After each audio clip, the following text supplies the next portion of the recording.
Hello everyone, my name is Slothcakes and welcome back to the first quick look of 2020.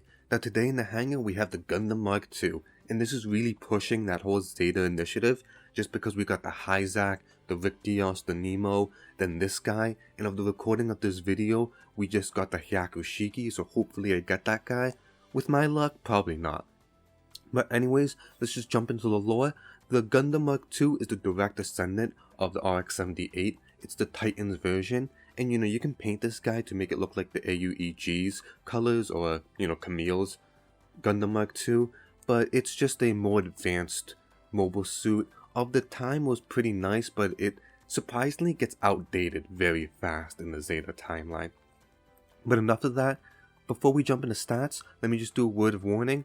Now, I have the level 2 Gundam Mark II, but that's not going to be that much of a big deal. Just know that some of the stats are going to be a little different from the level 1, and it's also a cost higher.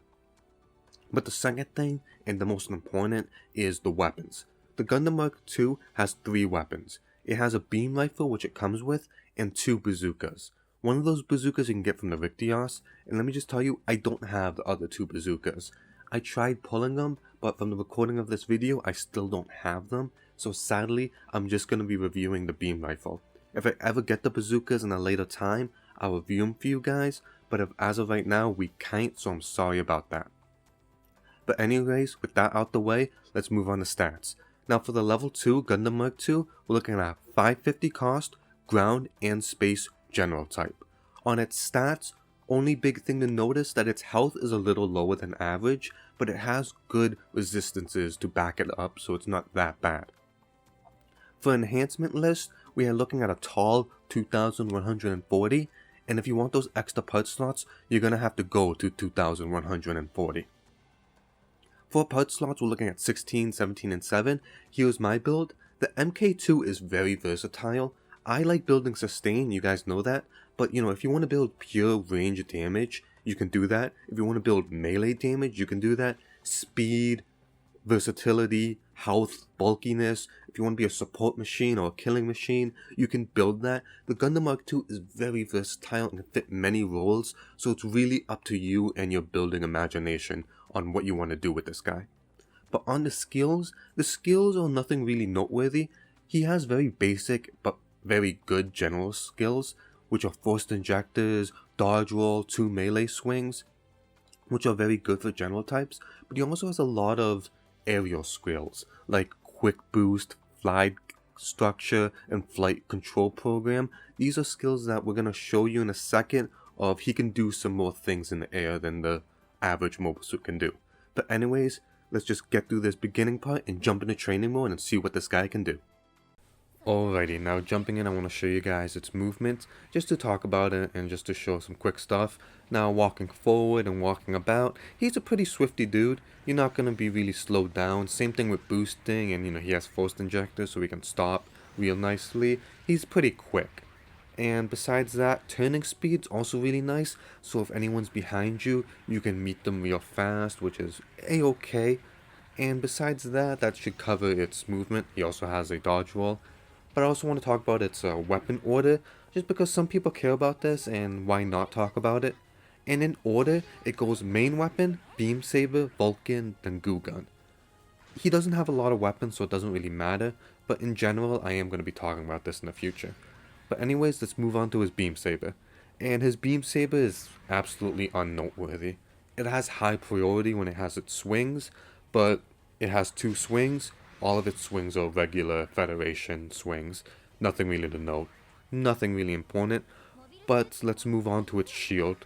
Because, I don't know why, but I feel like I should talk about some mobile suit's shield. Just because it's something that's there that should be noteworthy of. And just pay attention to its left arm, because that's the shield that holds it.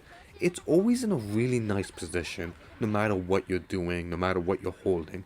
It's just really nicely in front of you. It's a good proper position to hold a shield, and this is kind of important because that shield can save your life. And it also has some good health to boot, which is nice. But anyways, let's quickly talk about its flight skills. Now, like the Nemo, the Mark II can cover a long distance when it boosts, and if you hold it down, if you're going really far, as you see, it's all nice and stuff, But he can perform another action in the air, as you just saw. Anytime I can just do another hop. And as you see, I almost covered the entire road. And you can do this straight up too if you want. The implications for all of these are very few and sometimes not many. But I just want to show you guys because it's up to you guys what happens. But another thing he can do is not just boost, he can also perform other actions such as dashing. At any time, he can just dash to the left or dash to the right.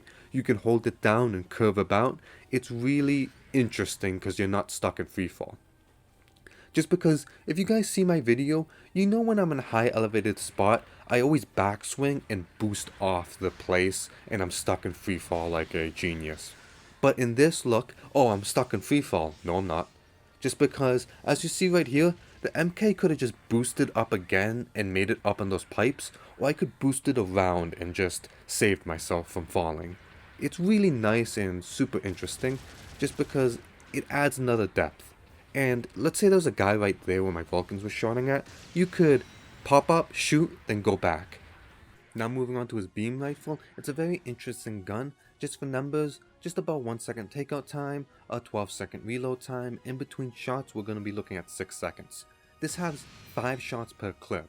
And yes, this is the first time we reviewed it in the quick look. This is one of the few beam weapons that have E-packs, which are reloadable beam weapons. After the 5 shots, it's going to reload. It acts like any other live ammunition weapon.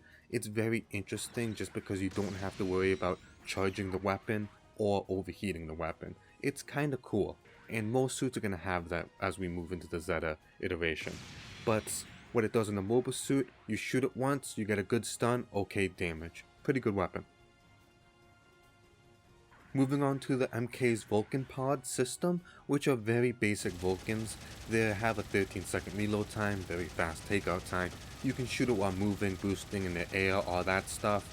Very big things to notice are a few things.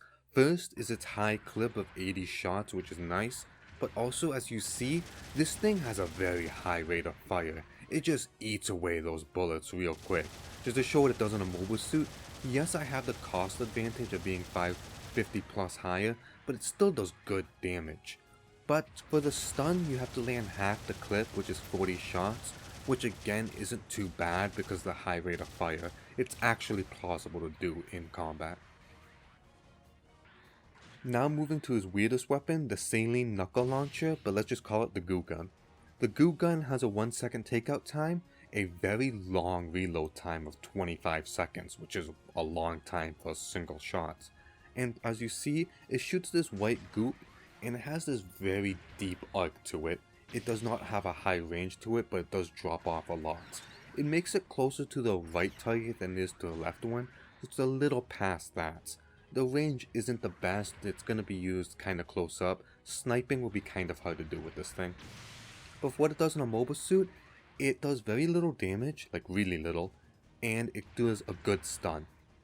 And according to the wiki, when you hit someone with this, for 5 seconds, their speed is reduced. And you can't really see a visual effect on it, which kind of sucks. I wish there was like a visual goop on them. But I don't notice it, but they do have a speed reduction. You can kind of see it, but in general, I feel like this gun's going to be used more as a stun than it is as a speed reduction.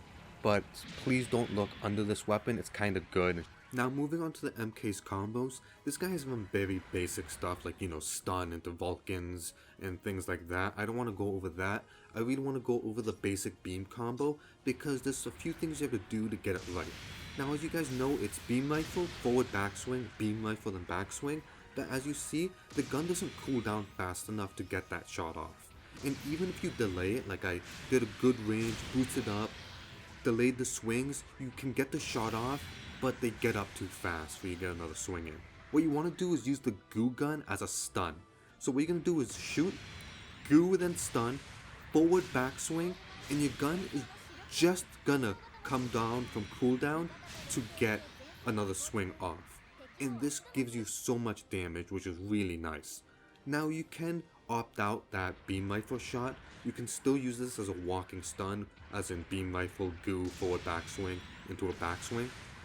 However, you could also use goo in the beam rifle into forward backswing. Just because if you use goo first and they see you coming at them, they could roll out the way or maneuver armor out the way, and they're still under the goo effect, which is nice because they're now slowed down and you can chase them easy. Another thing you can do is goo them while they're on the floor. This isn't as practical, but instead of getting a shot off, you goo them on the ground, so when they get up, they have a slow defect for like 2 seconds. It's kinda nice, but you guys should know about it. And I always like to end these with the counter. This guy has a really cool counter, and it looks weird, but it's from the Zeta Gundam new translation, when Camille kicked that guy in the chest. It's really cool looking. And that basically covers the MK2. Besides the 2 other weapons which I don't have, this should give you guys a rough idea of what the MK2 can do. And yes, while this is a 550 level 2, even at 500, the MK2 is still a great general type mobile suit, and a lot of these information transfer over, just you gotta change a few numbers. But besides that, this is a great suit, can fit many roles, great all-arounder, and it's just such a fun guy to like. I just like the suit lore-wise and design-wise. But with that being said, hope you guys like watching these videos as much as I enjoy making them. My name is Slothcakes. Hope you guys have a good day and see you guys in the next quick look. Goodbye.